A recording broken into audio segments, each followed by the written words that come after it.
What if pretending to love someone led you to the one person who could save your heart, literally? Clara Reyes, a quiet catering assistant with a failing heart, agrees to pose as a tech CEO's fiancée for one night. But what begins as a lie turns into a lifeline for both of them. This isn't just a love story. It's a story about second chances, unexpected hope, and finding home in the most unlikely place. Where are you watching from? If stories like this move you, don't forget to subscribe to Soul-Stirring Stories for more tales that touch the heart and never let go.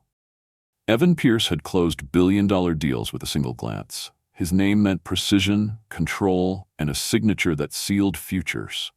But that morning, standing in his penthouse with a phone clutched tightly in one hand and his jaw clenched, he had never felt more out of control. "You're backing out?" he repeated, his voice dangerously calm. "Natalie, the gala is tonight." The call ended before he could say another word. The screen blinked dark. She was gone. His supposed fiancée, at least the one meant to impress his grandfather and secure the most important merger of his career, had just bailed hours before the event. He stood still for a moment, watching the Manhattan skyline blur behind the glass, until a sharp knock jolted him back.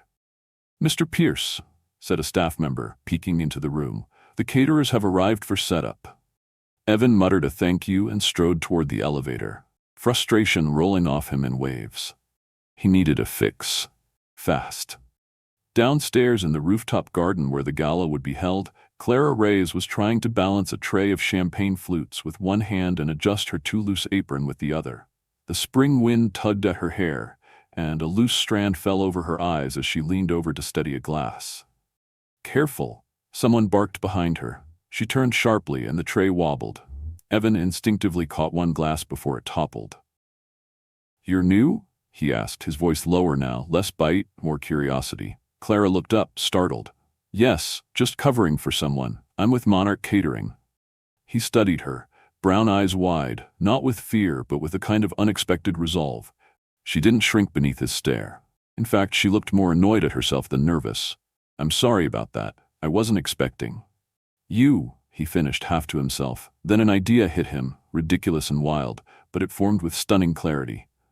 "Clara, was it?" She nodded, cautious now. He glanced around. No time, no backup plan, just this woman with trembling fingers and honest eyes. "I need you to do something for me, something strange." Clara blinked. "You need catering help?" "No," he said. "I need a fiancé, just for tonight, one night. Pretend." Her jaw dropped. "Is this a joke?" "I wish it were." Evan ran a hand through his dark hair. "You wouldn't have to lie. Just smile. Stand next to me. Maybe hold my arm once or twice. There's an inheritance on the line. My grandfather's company. He won't sign the merger unless he sees me with someone who gets it. Someone who sees people, not profits." "And you think I qualify?" she asked dryly. "I think," he said slowly, "you're not like anyone I usually know. And that's the point." Clara hesitated. Her chest felt tight, though it always did lately, and this time it wasn't nerves. There was still that message on her phone she hadn't opened. Another doctor's reminder. Another appointment she'd skip. She couldn't say yes. But when she looked at Evan, she saw something raw behind the polish. A man who, despite everything, was asking. Not demanding. She exhaled. "I'll do it." He stared, almost disbelieving. "You will?" "But," she said, holding up a finger, "don't treat this like a favor. I'm doing it because you asked like it mattered, not because I owe you anything." Evan nodded once sharply, understood. They stood there for a moment, two strangers bound by urgency and one impossible ask. Somewhere behind them, music began to play, the strings warming up for the evening ahead. Clara looked down at her apron. "I guess I'll need a dress." He offered her his hand, businesslike but sincere. "Let's make it believable." She took it. "Let's make it unforgettable." The gala shimmered like a scene from a dream Clara never imagined herself stepping into. Crystal chandeliers spilled golden light across the Pierce Estate's rooftop garden, where Manhattan's skyline glittered beyond ivy-wrapped railings. Clara stood at Evan's side in a borrowed gown of soft navy silk that skimmed her shoulders like a sigh. She'd never worn anything so fine, nor stood in a room filled with so many cameras and calculating eyes. Yet Evan's hand rested lightly against her back, steadying her as though she belonged. "Breathe," he whispered, "just for her." She did. As they made the rounds, Evan introduced her with a practiced ease. "This is Clara, my fiancée." The word dropped like a stone in her chest every time he said it, each syllable heavier than the last. Clara smiled, curtsied once out of habit, then blushed furiously. She laughed too loudly at a joke she didn't understand, nearly spilled her drink on a senator's wife, and mispronounced the name of a South Korean tech giant. But every time she stumbled, Evan caught her. With a glance, a nod, a subtle touch on her arm, he was there. It wasn't perfect, but somehow they made it look real. She couldn't ignore how natural he looked, how he shifted seamlessly between business magnates and socialites, always with a confident tilt of his jaw and a knowing smile. Yet with her, his edges softened. He'd lean down to explain a name before introducing her, or pause to pour her champagne before his own. In the small gaps between conversations, he'd murmur something ridiculous to make her laugh under her breath. Still, when the room grew too warm, too crowded, Clara quietly slipped away. She found refuge in the kitchen, where trays of hors d'oeuvres were being replenished and the staff bustled with quiet coordination. No one paid her much attention, not in her designer dress with a nervous grip on her skirt. She stepped to the side and rolled up her sleeves without thinking. The pastry chef frowned at a collapsed tart. "Do you need help?" Clara asked. "You know pastry?" "Enough to know that oven's probably too hot." The chef glanced at her, skeptical, then nodded for her to try. Clara worked quietly, folding batter, arranging strawberries, chatting with a young dishwasher about his night school classes. She didn't mean to stay so long. She didn't mean to settle into the rhythm, but it felt more real than anything upstairs. Meanwhile, Evan had noticed her absence. He excused himself from a conversation with the mayor's aide and followed the vague trail of her disappearance. When he finally found her, laughing beside the sous chef over a tray of powdered sugar, he stopped short. She was glowing in the most unassuming way, not trying to impress anyone, not even aware she was being watched. And something in him shifted. Later, just before speeches, Evan brought Clara to his grandfather's private suite. The old man sat in a high-backed armchair, his skin thin, his eyes bright with the weight of decades. He said little, observing Clara with a quiet intensity. When she offered him her hand, he took it gently. "So," he said, voice soft, "you're the one?" Clara's throat tightened. "I suppose I am, sir. It's an honor." He looked between them, long and slow. "You don't wear polish," he said finally, "but you're not pretending either." She wasn't sure what to say. Evan remained silent. The old man squeezed her hand, then looked at his grandson. "This one's not here for your name. She's here for you." As they left the room, Clara's heart pounded not with fear, but with something far more dangerous, the whisper that this might be more than pretend.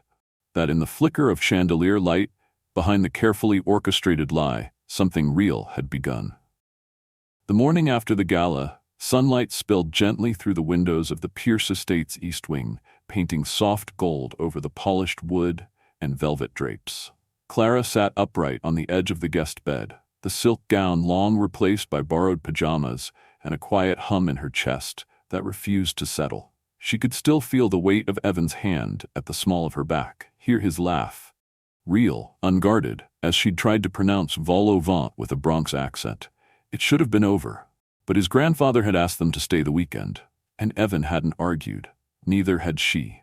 The staff greeted her differently now. Not as a temp, as someone Evan had chosen. Beverly, the head cook, offered her a fresh croissant with a smile too warm to fake.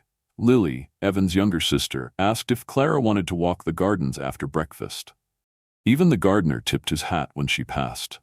By early afternoon, Clara found herself in the sunlit greenhouse just beyond the estate. She wandered between glass walls and blooming violets, her fingers trailing over clay pots. The air was damp and fragrant. She paused at a potted rosebush, its blossoms soft pink and clinging to the morning dew. It reminded her of her grandmother's garden, the one they'd lost when the bills came faster than hope. A sudden sharp pressure bloomed in her chest. She gripped the edge of the table beside her, knuckles white. It passed as quickly as it came, but her breath was shallow. She closed her eyes, waited. She couldn't collapse here. Not now. Not when things finally felt good. When things finally felt safe. She took a slow breath and forced herself upright. A glass pane fogged in front of her as she exhaled. She smiled at her reflection like it might believe her strength. Outside, Evan watched from the path. He hadn't meant to find her. He'd come looking for quiet, to escape his inbox and a call from his attorney about the merger.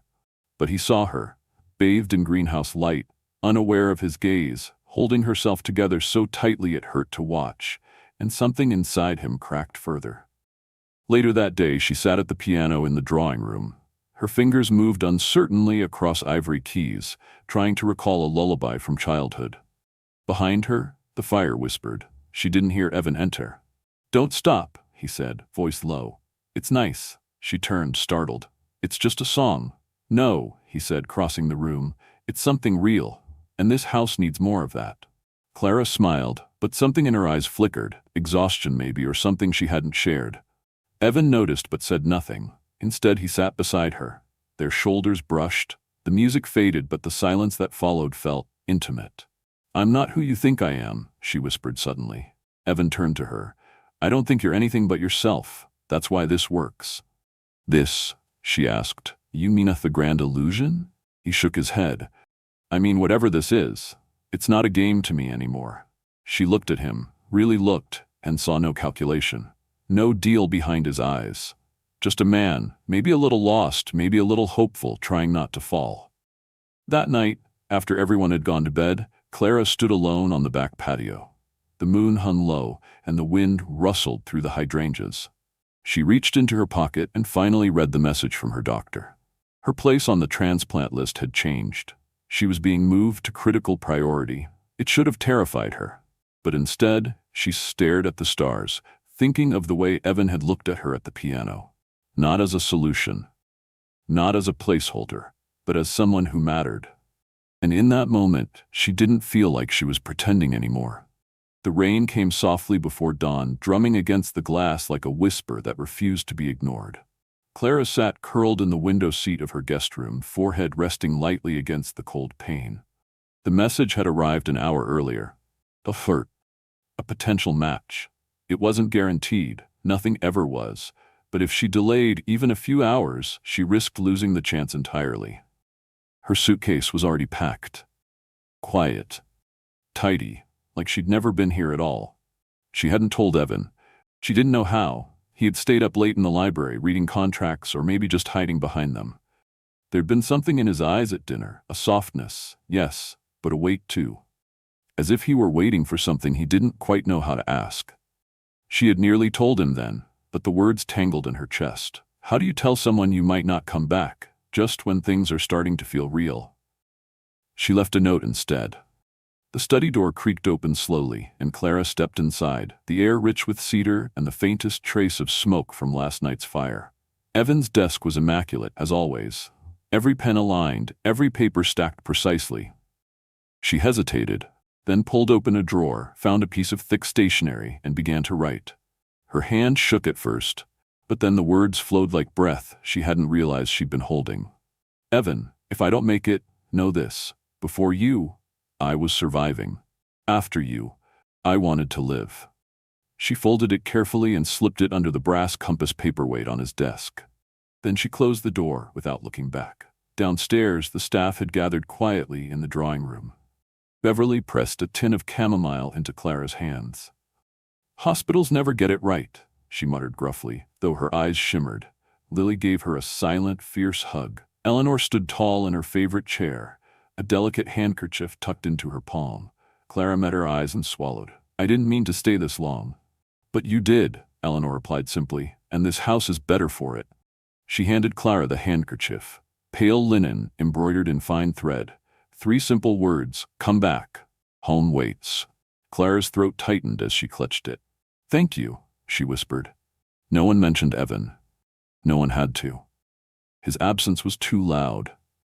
By the time the car pulled away from the estate, the sky had begun to lighten. The world outside blurred past her window, mist curling over trees and streets, as if the morning itself didn't want to wake fully. Clara rested her hand over her chest, where the tightness had begun to pulse again. She didn't know what the next few days would bring. She didn't know if she'd wake up whole. But she knew she couldn't stay and let him watch her fade. At the hospital, everything moved quickly. Clipboards, consents, whispered instructions, and IV lines. Nurses buzzed around her with practiced urgency. Clara tried to stay calm, but the edges of the world grew fuzzy. When a kind-eyed orderly adjusted her blanket, she asked softly, "Can I keep this?" and held up the linen handkerchief. He nodded. In the quiet before the operating room, she closed her eyes and whispered the words again. Home waits. Back at the Pierce estate, Evan found the letter 3 hours later. He had gone to the study searching for her after waking to an empty room and a gnawing feeling in his chest. When he saw the folded paper beneath the compass, he knew. Before he even read it, he knew. He sat down heavily in the leather chair and read every word, slowly, once, then twice. When he was finished, he didn't move, just stared out the window, hands clenched around the page. 1,000 moments flashed through his mind, her laugh in the greenhouse, her fingers brushing crumbs from the counter, her voice saying his name like no one ever had. "She didn't tell me," he said aloud to no one. "She just left." But then he saw it. The handkerchief was gone, and he understood. She hadn't left to disappear. She had left to survive. And somewhere deep in his chest, where the walls had begun to crumble, something broke all the way open. The garden was in full bloom when she returned. Spring had arrived slowly that year, with shy petals and patient sun, as if the world had been waiting for her to come back before it dared to blossom. The gravel path beneath her feet felt both familiar and strange, like a memory rediscovered after a long sleep. Clara paused at the gate of the Pierce estate, her breath catching in her throat, not from pain this time, but awe. 2 months had passed since she'd left in the early morning fog, unsure if she'd ever walk again with a steady heartbeat. But here she was, standing upright, wrapped in a pale coat, the wind teasing her curls and her new heart beating calmly in her chest. Each step forward was a quiet victory. The front door opened before she could knock. Evan stood there, a bouquet of soft blue hydrangeas in his hands, her favorite, the kind that only bloomed when someone cared enough to plant them by hand. His expression was unreadable for a moment, his eyes dark with something that looked like disbelief. And then he stepped forward slowly, as if afraid she might vanish. "You remembered," she whispered. "I never forgot," he replied, voice low. "You once said hydrangeas only grow when they feel rooted, so I planted them for your return, in case—" He didn't finish the sentence. He didn't have to. Clara reached for the bouquet, burying her face in the petals for a moment. The scent was gentle, like the memory of laughter on linen. Behind him, Eleanor appeared in the doorway, standing tall with a cane now, but eyes as sharp and clear as ever. She didn't smile, not exactly, but the softness in her gaze said everything. "Welcome home," the older woman said. Clara blinked back tears and nodded. "I thought I was coming back to heal," she said, her voice a little unsteady. "But I think I came back for home." Evan's hand moved then, slowly, as if each motion mattered. From his coat pocket, he pulled out a small velvet box, deep navy, worn at the corners. He didn't open it. He didn't kneel. He simply held it out between them, not as a grand gesture, but as a question. "This isn't about a contract anymore," he said.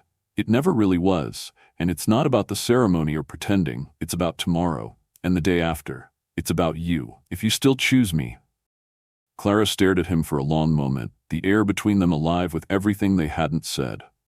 Then, slowly, she reached for the box, but didn't open it either. Instead, she laid her hand over his, over the promise held there, and whispered, "I choose you." For every heartbeat. The estate exhaled around them as if it had been holding its breath too. Inside, the staff gathered quietly by the windows, watching without speaking. Beverly wiped her hands on her apron and muttered something about needing to bake. That afternoon, the sun stretched long shadows across the garden, and the house filled with quiet movement. Clara sat at the piano again, this time playing more confidently, a lullaby blending into something new. Evan joined her on the bench, their shoulders touching lightly. There were no guests, no announcements, no press releases. Just two people who had once agreed to pretend and had found something real. Later, as the sky blushed rose and gold, Clara wandered into the nursery wing of the house, where Lily's daughter had left a stuffed rabbit on the floor. She picked it up, pressed it to her chest, and smiled at the echo of a laugh down the hall. It wasn't the kind of ending she would have written. It was quieter, truer. And in every breath she took, In every pulse of her new heart, Clara knew this was only the beginning. Life doesn't always follow the plan. Sometimes it throws us into roles we never expected to play, with people we never imagined meeting. But as Clara and Evan's story reminds us, the most powerful love often grows in the spaces between pretending and truth, when we let down our walls, when we choose vulnerability over performance. This story isn't about fairy tales or perfection. It's about showing up, even when you're scared. It's about finding home not in a place, but in someone who sees you, fully, honestly, and chooses to stay.